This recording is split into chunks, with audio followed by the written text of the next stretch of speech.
Góða kvöldið sem komin hérna inn. Við ætlum að hinkra aðeins. Þannig 7:45.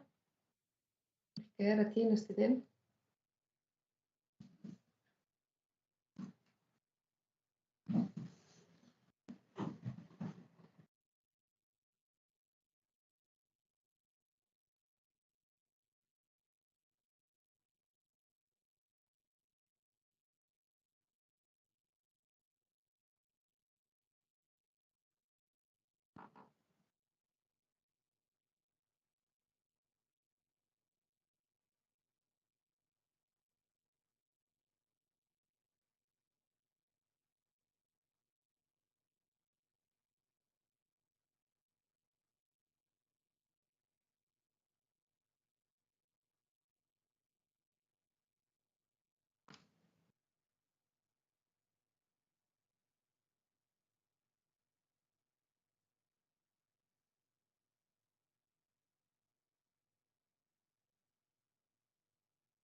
Við gefum svona 2 mínútur viðbótar áður en við byrjum.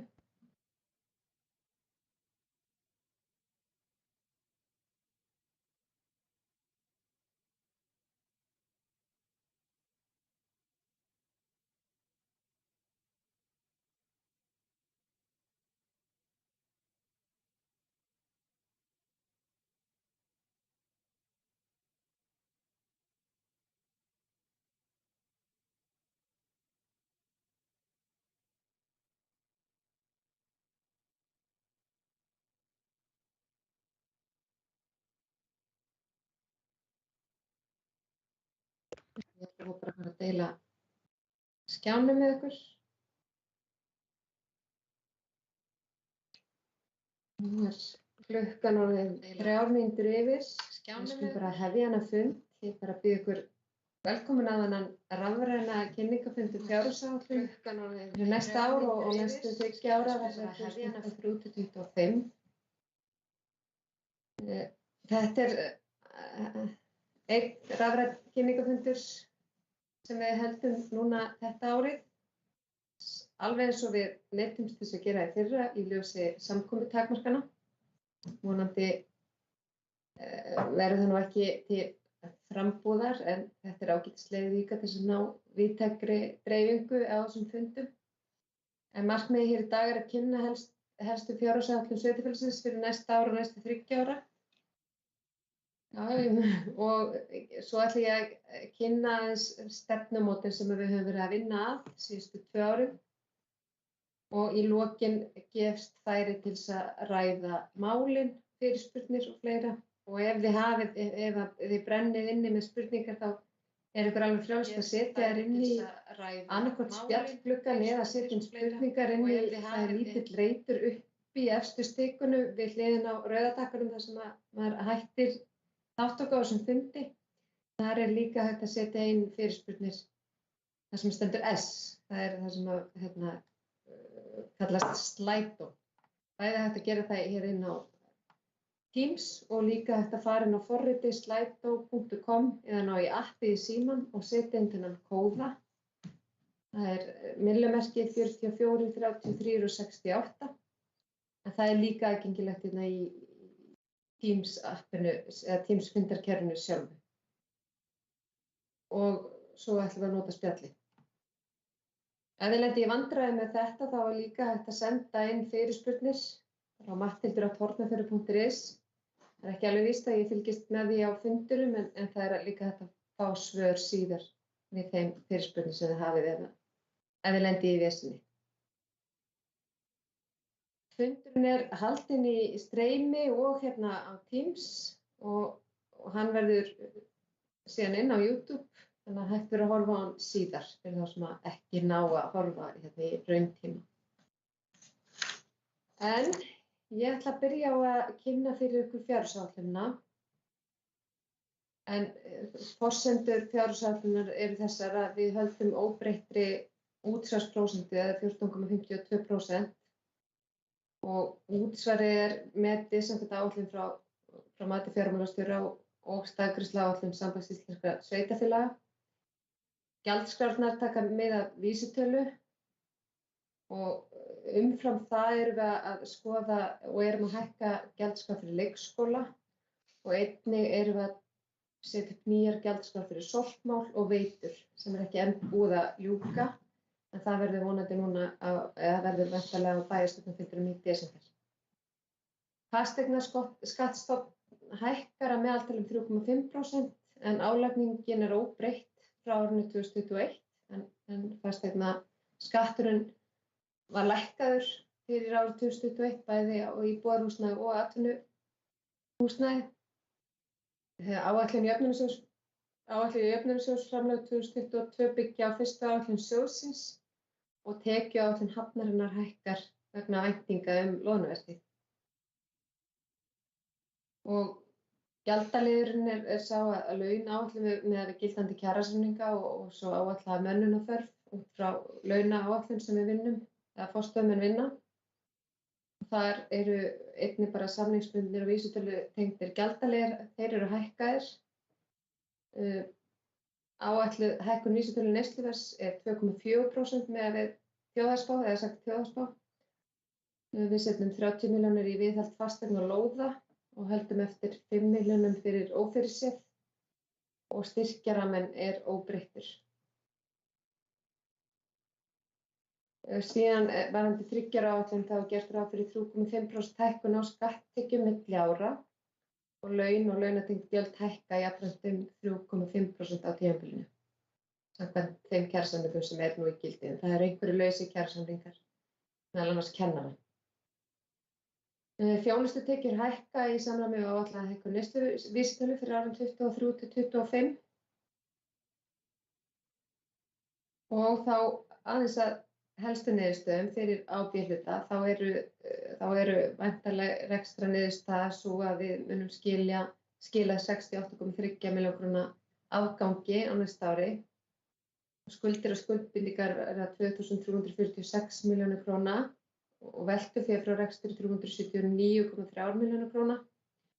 Ný lántaka áætluð 250 milljónir króna og afborganir langtímalána 116,4 milljónir.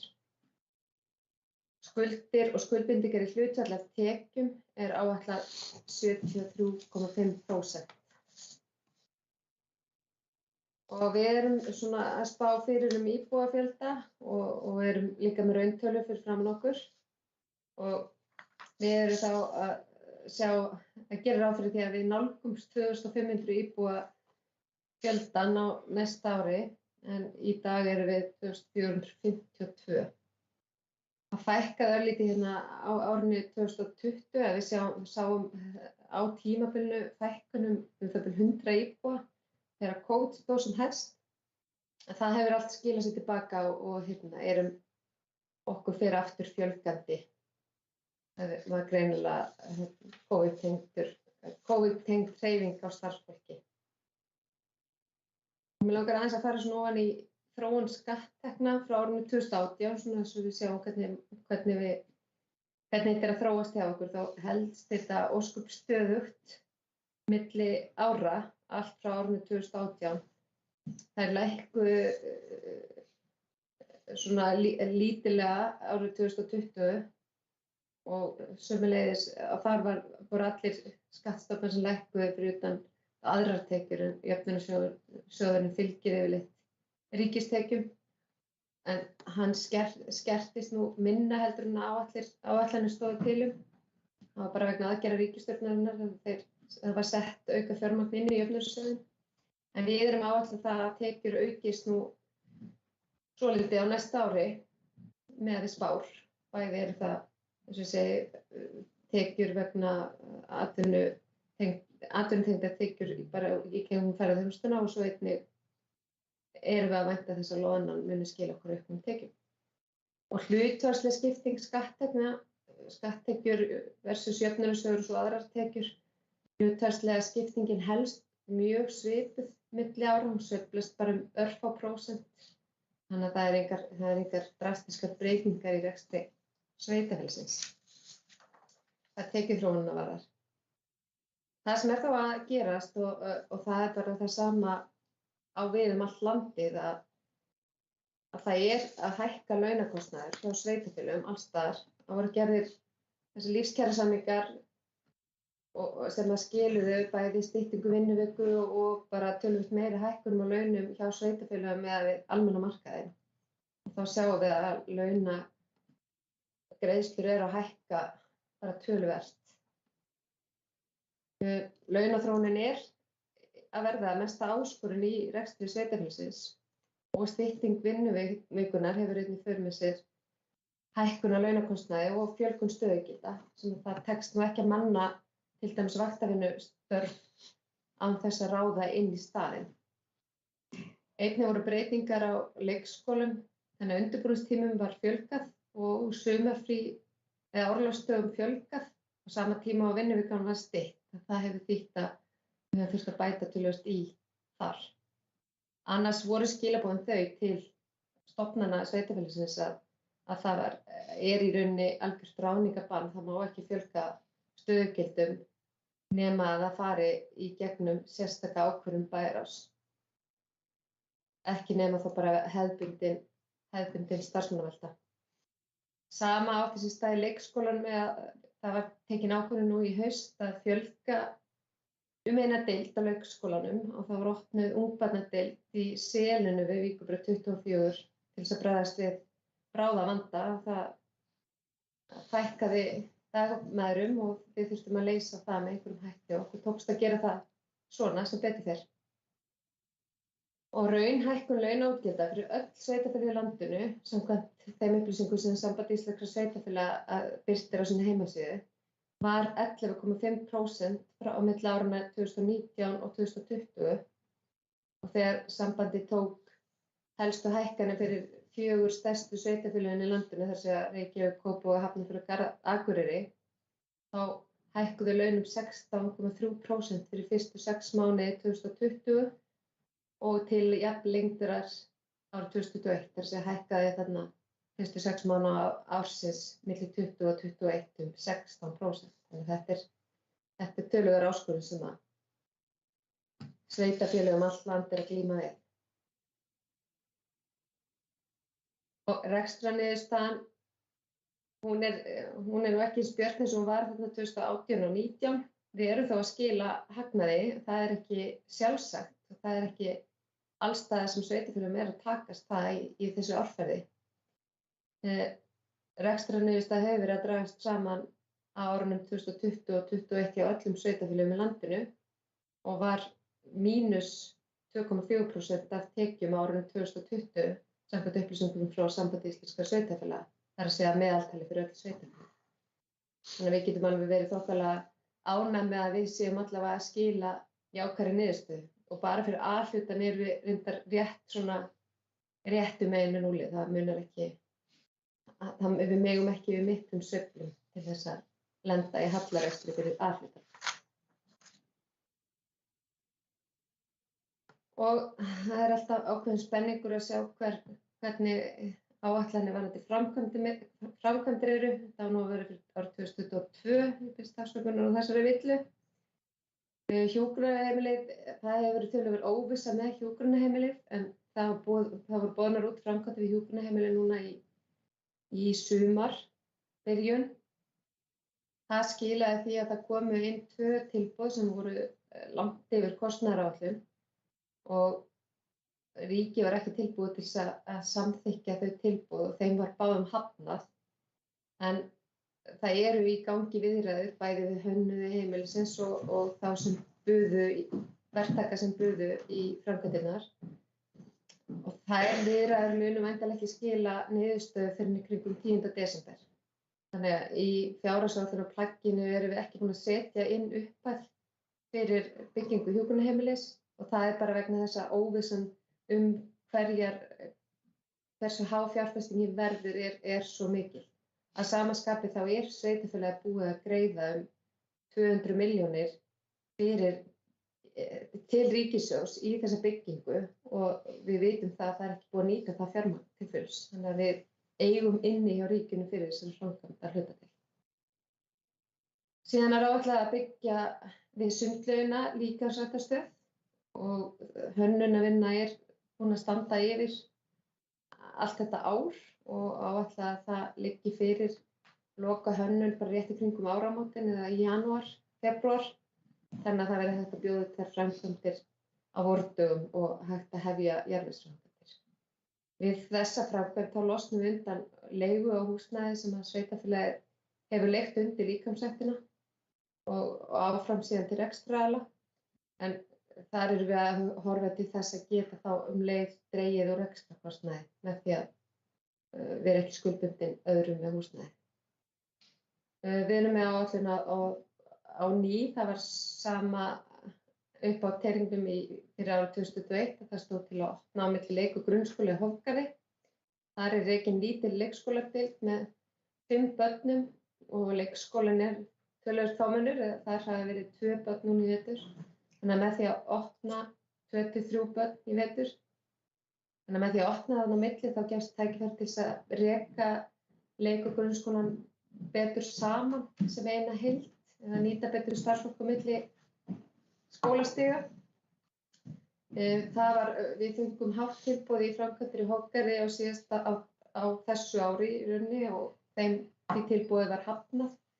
En við áætlum að bjóða það út aftur á nýjan leik bara núna í lok árs. Við höldum áfram framkvæmdir við Miklagarð. Þar verið að teikna breytingar á húsnæðinu sem að mun þá hýsa safn til helminga, eða húsinu verður skipt nokkurn veginn til helminga, annar helmingurinn fer undir safn hjá menningarmiðstöðinni og hinn helmingurinn einhvers konar atvinnurekstur sem verður auglýstur og leigður út til einkaaðila sem að sýna því áhuga. Sama skapi þá áætlað að nýta verðandalóðina undir bátasafn. En Mikligarður hugsaður sem langtíma verkefni og verið að mjatla þar framkvæmdum svona yfir lengri tíma séð. Síðan það fráveituframkvæmdir. Það var lagt mikið fjármagn í Hafnabrautina og lítur hún orðið mjög vel út. Þar voru miklar breytingar á lögnum og okkur hefur nú tekist að laga ansi marga leka í vatnsveitunni hjá okkur. En það bæði með samhliða hitaveituframkvæmdum og svo þarna í Hafnabrautinni þar sem lagnir voru orðnar mjög lélegar. Við munum halda áfram með fráveituframkvæmdirnar og 3. áfangi þá áætlaður næsta ári og 4. áfangi á þarnæsta ári. En við erum jafnframt búin að fá samþykktan styrk frá ríkinu sem greiðir þá niður þessar fráveituframkvæmdir 30%. Þannig að við erum svolítið að hugsa þessa framkvæmdaáætlun þannig að við erum að fá stuðning annars staðar frá henni í fráveituframkvæmdirnar og spara okkur leigu annars staðar og náum að reka eins og Hofgarð á betri hátt. Síðan áætlað að leggja ljósleiðara í Lóni, það stóð til á þessu ári en það tókst ekki að ljúka þeirri framkvæmd eða hefja hana í rauninni og við erum ennþá að ljúka við ljósleiðaraframkvæmdir í Nesjum. Það núna tínast inn nokkrar heimtugar, en það hefur dregist en ljósleiðaraframkvæmdirnar eru fjármagnaðar á styrk frá ríkinu gegnum Ísland ljóstengt. Og síðan áætlað að dýpka Grímsli. Þar líka mikil óvissa, bæði hvernig kostnaðarskiptingi verður og hver kostnaðurinn verður. En við erum loksins búin að ná allavega eyrum stjórnvalda með það að þetta sé nauðsynleg aðgerð til þess að tryggja rekstur, tryggja uppsjávarvinnslu hér og að skipin stærstu komist inn og út. Það skiptir auðvitað miklu máli í loðnuvertíð.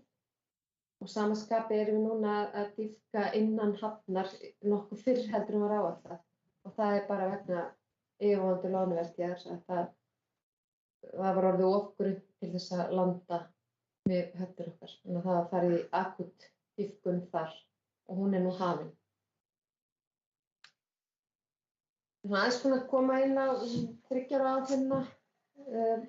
Það sem að bætist hér við að hjúkrunarheimili verður áfram í framkvæmd ásamt líkamsrækt mun ljúka árið 2023 með áætlun og við ætlum að fara í Sindrabæ. Sindrabæ var á áætlunum þessu ári og var boðin út. Þar fengum við sömuleiðis hærri tilboð en þótti ásættanlegt í framkvæmdina og því var tilboðum hafnað. En það verður sett endurbætur í Sindrabæ að verða farið í þær 2023. Við heldum áfram með Miklagarðsframkvæmdir eins og ég sagði áðan. Það langtíma áætlun og fráveituframkvæmdir, 4. áfangi áætluð það 2023 og síðan malbikun áætluð annað hvert ár. Það var tíma malbika á hverju ári en nú teljum við það alveg duga að malbika annað hvert ár og það má segja að gatnakerfið sé nú að taka á sig ansi góða mynd. Við erum að ná svona viðhalda eða ná nokkuð góðu skriði hvað viðhald á götum og gangstéttum varðar. Þó það sé líka langtímaverkefni. Síðan Miklagarðsbryggja og samgönguáætlun ríkisins og við tökum auðvitað þátt í því. Þessu fylgir með svona harðnandi rekstri og erfiðari rekstri og það fylgir þessu lántaka. En ný lántaka á næsta ári áætluð 250 milljónir króna. Við það fer skuldahlutfallið í 74% fyrir A og B hluta, fyrir A og B hluta saman, en ef það eingöngu A hluta þá hlutfallið 61%. Þannig að lánin, við erum bæði 21, vorum við í miklum fráveituframkvæmdum og lagnaframkvæmdum, þannig að þar fór lántakan svolítið inn á B hluta fyrirtækinu okkar. Og framkvæmdaáætlun þetta fyrir næsta ári töluvert varfærnari heldur en síðustu ár. Hún hefur verið ansi metnaðarfull framkvæmdaáætlun bæði fyrir 2020 og 2021. Það voru skýr skilaboð frá ríkinu að sveitarfélög skyldu halda uppi framkvæmdastigi þegar á þessum COVID-tíma og við allavega höfðum áætlanir slíkt en hluta af þeim framkvæmdum tekst ekki alltaf að koma í framkvæmd bara sökum þess að bæði tilboð of há og eins gengur bara erfiðlega að koma framkvæmdum fyrir svo háar fjárhæðir í framkvæmd með það starfsfólk bara sem til staðar hér í sveitarfélaginu, bæði verktakar og starfsfólk í ráðhúsi. Og það er mjög mikilvægt að fylgja vel eftir þessum framkvæmdum til þess að halda uppi kostnaðarvöktun og að þau fylgja áætlunum. Það hefur gengið bara ágætlega síðustu 2-3 ára í það minnsta. Þannig að varðandi fjárhaginn þá stendur sveitarfélagið nokkuð vel þrátt fyrir þrengingar síðustu ári sem það ekstra niðurstöðin að þetta áskorun, meiri áskorun nú heldur var 2018 og 2019. Skuldastaðan líka góð með við flestum sveitarfélög í landinu. Meðaltalið þar í kringum 100% og aðeins yfir það fyrir öll sveitarfélög í landinu og við erum svona tiltölulega neðarlega með við mörg hver. Og það sem að geta að eftirlitssjóður sveitarfélaga með fjármála sveitarfélaga, hann féll frá þeim viðmiðum að ekki mætti fara yfir 150% skuldahlutfallið núna á meðan að þessar þrengingar vegna COVID standi yfir. Þannig að við erum langt í frá að nálgast það hlutfall. En það ýmsar áskoranir í rekstrinum nú og eru stjórnendur með þetta slíkt og það eru skilaboð til stofnana að halda uppi auknu aðhaldi og fjárhagsáætlunin felur það í raun með sér og hún felur í sér hagræðingarkröfu þar sem að rammarnir hafa verið afgreiddir að mestu óbreyttir á milli ára, bæði milli ára 2020-2021 og nú milli 2021 og 2022 nema það sem við sjáum augljósa raunhækkun. Þar hefur verið sett inn hækkun. En við erum bjartsýn á að nýtt ár færi okkur betri tíð, bæði með aukinni loðnuveiði og svo fjölgun ferðamanna.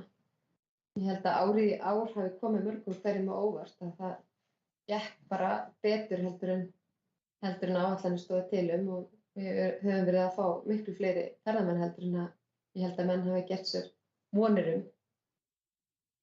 Og samhliða þessari fjárhagsáætlun og bara annarri vinnu sem við höfum verið að vinna, þá höfum við verið að leggja fram stefnumótun fyrir allt sveitarfélagið og mig langar að renna aðeins yfir það hérna strax í kjölfarið og við opnum svo spurningar þegar ég er búin með það.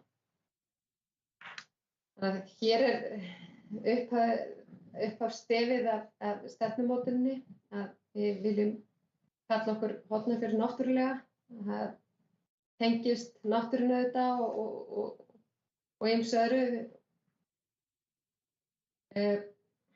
Það var farið af stað við lok árs 2019 þegar sveitarstjórn eða bæjarstjórn tók ákvörðun að hefja stefnumótunarvinnu til næstu 5 ára með áherslu á heimsmarkmið Sameinuðu þjóðanna. Og að stefnumótuninni kom stór hópur úr sveitarfélaginu. Það voru haldnir vinnufundir með kjörnum fulltrúum, starfsmönnum sveitarfélagsins, auk annarra íbúa og hagsmunaaðila.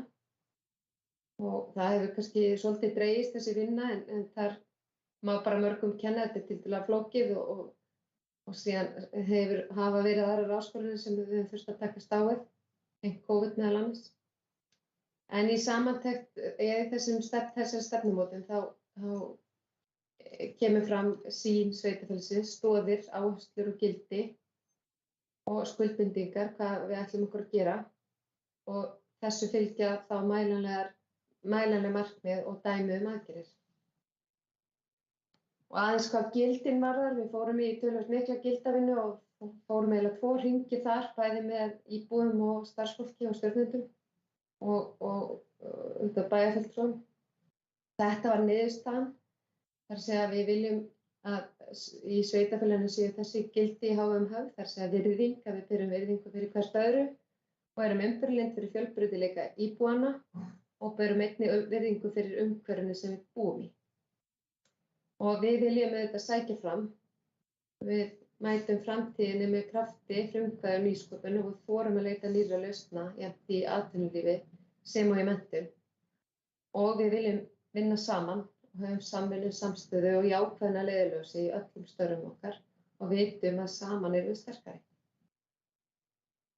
Og við skiptum þessari stefnumótun þannig upp að við höfum ákveðna sýn og til þess að geta uppfyllt þessa sýn sem kemur þetta fram efst, þá þurfum við að hafa ákveðna stoðir og síðan leggjum við áherslur innan hverra stoða, svona að segja. Þannig að sýnin er að sveitarfélagið verði aftursóknarverður og fjölskylduvæn búsetukostur sem fólk vill sækja heim og að mannlíf og lífsgæði blómstri í sátt og samlyndi við umhverfi og náttúru. Og hér hafi fólk jöfn tækifæri í velferðarsamfélagi og þjónusta er framúrskarandi.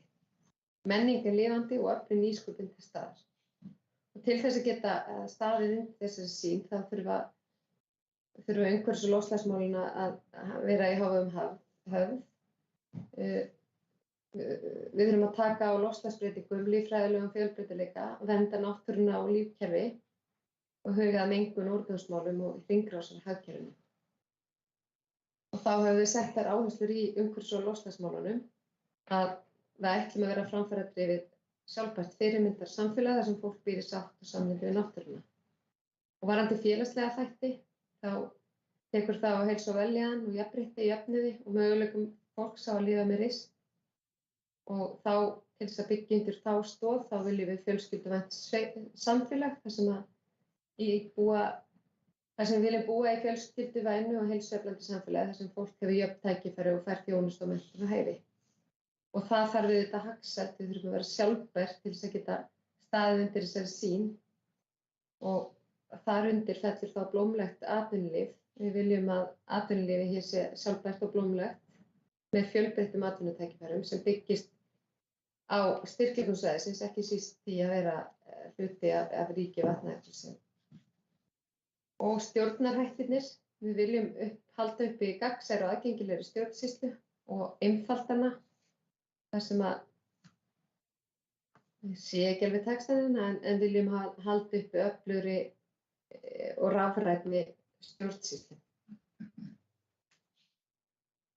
Og þarna tengist við heimsmarkmiðin, við kom fram í upphafi þá var markmiðið að tengja þessa stefnumótun innleiðingu heimsmarkmiðanna. Heimsmarkmiðin eru jú 17 og það kannski erfitt að ætla sér að innleiða þau öll strax inn í stefnumótun, þannig að við ákváðum að forgangsraða og í þessari stefnumótun vinnu þá var farið í ákveðið svona áhættu og mikilvægisgreiningu fyrir sveitarfélagið þar sem niðurstaðan var sú að leggja áherslu á 11. heimsmarkmiðið og jafnframt eru heimsmarkmiðin tengd þessum 4 meginþáttum stefnunnar. Við sjáum það aðeins betur hérna á eftir. En heimsmarkmið 11 eru sjálfbærar borgir og samfélag. Þá þetta stefnan í umhverfis- og loftslagsmálum. Ég ætla nú kannski ekki að lesa upp hvert atriði hér fyrir sig en þetta skjal verður sett á heimasíðunni og verður aðgengilegt fyrir þá sem vilja kynna sér hana. Og þar höfum við lagt ákveðnar skuldbindingar undir þessum áherslum og mælanleg yfirmarkmið og mælikvarðarnir eru svo skilgreindir hér til hliðar. Og þetta svona varðandi öll áhersluatriðin, fjölskylduvænt samfélag sömuleiðis og blómlegt atvinnulíf. Já, og hér sjáum við svona myndrænt hvernig aðgerðirnar hvernig þeim raðað niður á árafjölda. Og mér langar svona aðeins að nefna þessi atriði sem eru fyrir árið 2021, til dæmis varðandi fjölskylduvænt samfélag, þá ætlum við að gera staðlara verkefni barnvænt samfélag. Það verkefni komið vel á veg og hér starfandi stýrihópur innleiðinguna og meðal annars vorum við að klára barnaþing núna í þar síðustu viku, minni mig, og í þessari viku fór umhverfisskipulagsstjórinn í heimsótti alla bekki grunnskólans þar sem var verið að vinna með nýtt deiliskipulag fyrir miðbæjarsvæðið og síðan verið að vinna með mælikvarða þannig að við getum búið okkur til mæliborð fyrir hvar við stöndum gagnvart þessu verkefni barnvænt samfélag. Síðan þetta markmið að koma á heilsueflingarúrræði fyrir eldri íbúa, það nú komið í gagnið og góður hópur eldri Hornfirðinga stundar líkamsrækti í sporthöllinni undir leiðsögn. Það hefur bara gefist vel og mikil ánægja með það. Síðan varðandi blómlegt atvinnulíf að það markmið að auka nýsköpunarfræðslu og styðja við rannsóknir á nýsköpun. Við erum með öflugan atvinnu- og rannsóknarsjóð og jafnframt vorum við með á síðasta ári sérstaka úthlutun til þess að efla nýsköpun og samhliða því vorum við með nýsköpunarfræðslu fyrir þá sem tóku þátt í þeirri úthlutun eða sóttu það var öllum boðið að taka þátt í þeirri fræðslu og jafnframt erum við í samstarfi við Háskólafélag Suðurlands varðandi nýsköpunarfræðslu mentora eða svona að segja að það að fara af stað nýtt verkefni þar. Síðan var markmið að tryggja framúrskarandi fjarvinnumöguleika og við erum með aðstöðu bæði í Nýheimum og einnig á skrifstofu fyrir ofan Nettó. Þar erum við með aðstöðu fyrir þá sem að velja starfa annars staðar. Við erum kannski í starfi hjá fyrirtæki í Reykjavík eða Selfossi eða hvar sem jafnvel erlendis, en geta verið með fjarvinnustöð á skrifstofu sem við skortum með.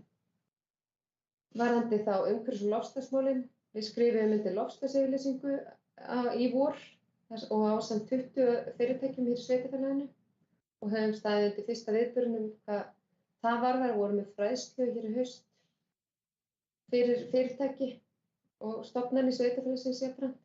Þar sem það svona fyrsta skrefið í þeim markmiðum hvað loftslagsyfirlýsinguna varðar og síðan erum við komið með drög að nýrri umhverfis- og loftslagsstefnu sem verður vonandi samþykkt núna í desember eða janúar. Og gagnsæi og aðgengileg stjórnsýsla við stefnum að framkvæma þjónustukönnun meðal íbúa, hvort sem ekki alveg víst að við náum því á þessu ári en þá allavega snemma á næsta ári. Og við ætlum okkur að bæta í rafrænar umsóknir. Við erum með íbúagátt sveitarfélagsins og þar eru flestar umsóknir orðnar rafrænar og við erum einnig að taka þátt í verkefninu stafræn þróun fyrir samband sem samstarfsverkefni sveitarfélaga allt land og erum að setja fjármagn inn í það sem að tryggir ráðningu 3 starfsmanna á vegum Sambands íslenskra sveitarfélaga og þannig erum við að ná svona sameiginlega meiri drifkraft í því að færast framar í stafrænum þjónustugáttum. En eru hérna svona dæmi aðgerðir sem er áætlað að fara í. Ég ætla ekki að telja þær upp hverja fyrir sig en eins og ég segi þetta skjal verður sett á heimasíðuna þar sem allir geta kynnt.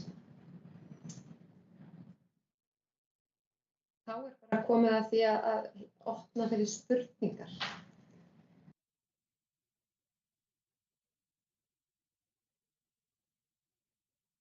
Bæði spjallglugginn sem nefndi áðan og svo einnig hægt að notast við Slido-hnappinn hér inni sem eru bæði spurningar, eru þá spurningar beint til okkar og þið megið líka kveikja bara myndavélina og biðja orðið og nota hendina.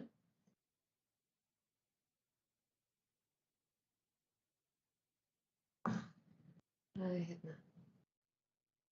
Laufey? Það heyrist ekki í því, Laufey, þið voru að kveikja hljóðinu. Auðvitað glemdi ég því, ég ætti nú að vera á meðan því að kveikja hljóðin í mér. En góða kvöldi og takk fyrir ágætiskynningu. Það er eitt sem ég langar aðeins að forvitnast hérna 30 milljónir í viðhald lóða og hvað stendur þetta, bygginga eða? Fasteigna? Fasteigna og lóða.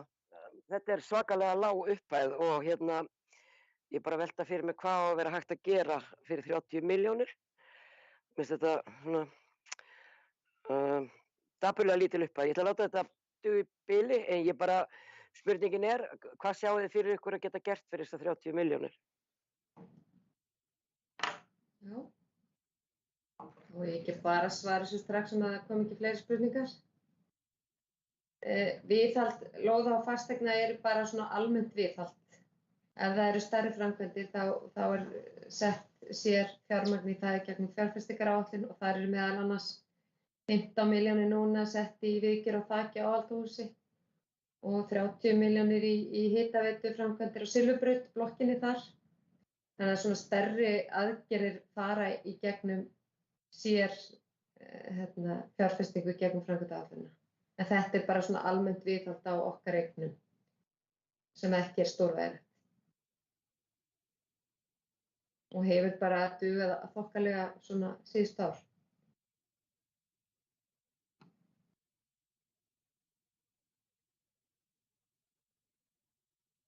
Voru fleiri sem vilja spyrja? Að gera nýta tækifæri, þú notaði hennar vettvang.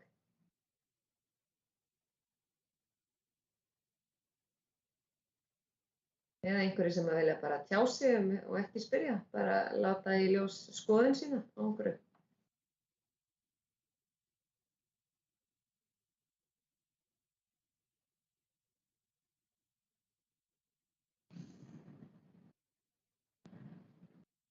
Auðvitað, Laufey, ég treyst á þig. Já, ég get aldrei haldið kjafti. Ég hef nú svo sem ekkert fleiri spurningar, mér finnst þetta ágætiskynning og allt það, en það var ágætt að komast inn á þessa launakostnaðar hækkun hjá sveitarfélaginu. Þá er bara rétt að minna á það að þetta er sama launakostnaðar hækkun og fyrirtækin á svæðinu er að standa frammi fyrir og þetta er mjög íþyngjandi orðið og verulega því að eins og allir vita þá hefur gengið mjög illa að fá starfsfólk sem að þýðir það að þeir sem að koma, þeir gera háar pröfur og þeir eru útfarin að fá launakröfur upp á yfir 1 milljón á mánuði fyrir vinnu frá 8-4 þá er þetta orðið nokkuð vel í lagt og þetta er staðan sem við stöndum frammi fyrir og á sama skapi kemur í ljós í þessar áætlun sem þú varst að kynna að við megum að vona því að fá að fasteignaskattarnir hjá okkur hækki á fyrirtækjabyggingum. Það stendur þarna eitthvað staðar ég er í mjög lélegur netsambandi þannig að ég get svo illa farið á milli því að það er ekki komið ljóslegar í nesin svona svo ég byggi nú aðeins í það. Ekki hjá mér. Svo ég gríp inn í Laufey bara þannig að þetta er bara með að við áætlað hækkun á fasteignamati. Já. En fasteignaskattsprósentan var lækkuð á síðasta ári fyrir bæði íbúðarhúsnæði og atvinnuhúsnæði 10%. Þannig að það var ákveðið að halda því óbreyttu milli ára. En Já, fyrir síðasta ár var ekki mikil raunhækkun á milli ára en hún er sannarlega að koma fram í ár. Við sjáum það bara á hækkandi húsnæðisverði. akkurat, en þetta bara svona sem ég vildi benda á. Við erum öll í sömu stöðunni, launin að fara á eldflaugarhraða hér upp í himingeiminn og er ekkert auðvelt að eiga við, sko. Nei. Takk fyrir kærlega. Ég hugsi ég láti þetta duga í bili.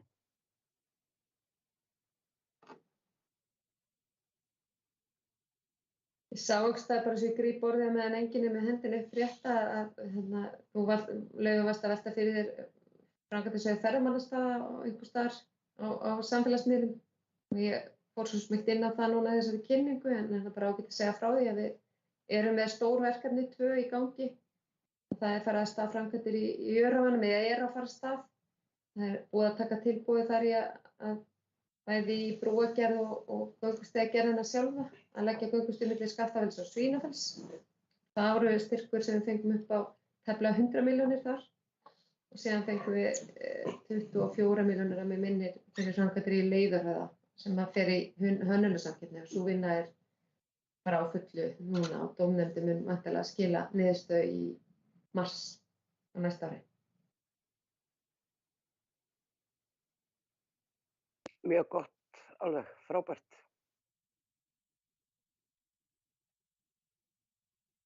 Hún Ásgerður ætlar að fá að segja nokkur orð.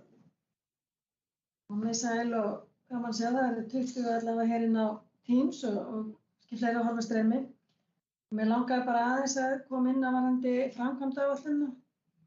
Kannski fólk gæti tekið eftir því að það er fyrstillum Sindrabæ í Eystrahorni í dag og sem er bara gott að fólk er að fylgjast með og vægt að sína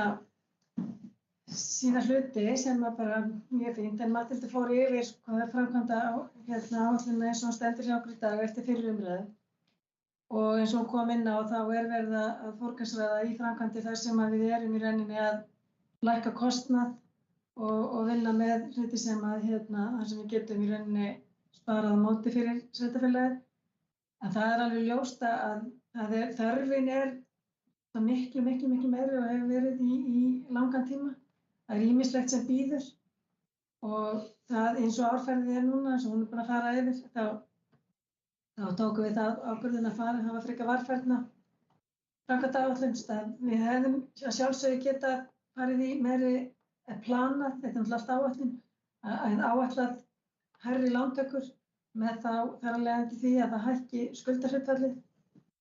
Það hefur verið svona kannski unnið þannig svolítið í mörg ár fyrir sveitarfélaginu. Við höfum sett fram í rauninni meira heldur en við höfum getað komist yfir á hverju ári. Og það hefur alltaf eitthvað flotið á milli ára af því að í rauninni að það hefur ekki eins og kemur inn á ekki fengist verktakar, það hefur verið of há tilboð eða að hreinlega að verk hafa ekki verið tilbúin. En Sindrabær er tilbúin til útboðs og var eins og kom inn á boðin út í fyrra sumar og það tilboð sem við fengum var 37% yfir kostnaðaráætlun og til viðbótar að þá var það frávik þar sem var ætlað að fara inn í framkvæmdir á árinu 2022 og ef maður bara hugsa það líka að maður er bara mjög feginn að það var ekki unnið meira með það því að hækkunin sem hefur orðið bara í byggingarkostnaði og öðru núna á þessu ári að það að fara að vera með tilboð sem er samþykkt kannski í júní árið 2021 sem á framkvæma í ári síðar að það náttúrulega forsendur eru allt aðrar eins og staðan er í dag í samfélaginu. En við auðvitað erum bara að vakta allt og vonandi verða meiri tekjur og þá getum við framkvæmt meira og það er bara hugsunin er svo að setja í sveitarfélagið út í meiri skuldbindingar að það hækki ekki skuldahlutfallið meira og líka að það framboð sem við erum með hjá sveitarfélaginu í framkvæmdum að það sé hægt að anna því því við erum auðvitað bara í samkeppni við verktaka iðnaðarmenn sem eru að vinna á hinum almenna markaði líka og það er mikið að gera í samfélaginu þannig að og við reynum að dreifa þannig að þetta sé ólíkar framkvæmdir sem eru í gangi þannig að það sé ekki að allir þættir iðnaðar fólks verktaka á svæðinu sé að hafa allavega verkefni sem við getum boðið út af vegum sveitarfélagsins. Nú langar bara aðeins að koma inn á þessi mál og bara eins og hann sagði tökum bara endilega við spurningum eftir að reyða. Ég sé að það eru 2 spurningar hérna inn á Slido og frá Kristínu Hermanns. Það er spurt hvort að við vitum hversu stór árgangur 2021 verður næsta ári. Ég bara verð að viðurkenna, ég er ekki alveg með þær tölur á hreinu en svona með það sem við höfum skoðað síðustu ár, það hefur sveiflan verið þetta 15-16 upp í 25-30 stærða árgangum. Og það er jafnframt spurt hvort að fjölgun 17 manns í allt sé það sem við gerum ráð fyrir. Já, þetta er miðað við það sem að Hagstofan spáir og við erum bara miðað við það. Við höfum í raun engar aðrar forsendur fyrir okkur. Það var auðvitað mikil fjölgun hérna milli áranna 18 og 19 en síðan hefur hún verið jafnari eftir þá, sérstaklega frá árinu 2020, 2020-2021 en eins og ég kom inn á þann þá var töluvert fækkun hérna á hátindi COVID, svo maður segja, sem hefur skilað sér að hluta tilbaka. En við getum alveg verið sett væntingarnar hærra og spáð að við verum 2500 manns en þetta er allt spádómur.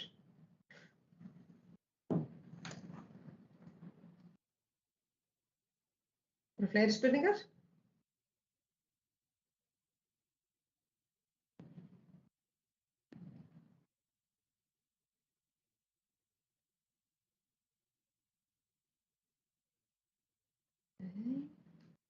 Einhver fleiri sem vilja taka til máls?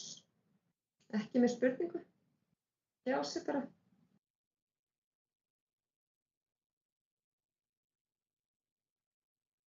Ekkert svoleiðis.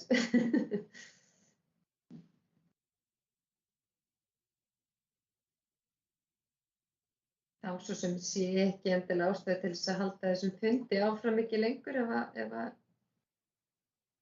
þetta er bara komið, ekkert sem að vekur spurningar. Þessari fjárhagsáætlun var vísað til síðari umræðu eins og kom fram hér áðan hjá Ásgeiri og verður væntanlega samþykkt í byrjun desember á bæjarstjórnarfundi 9. desember.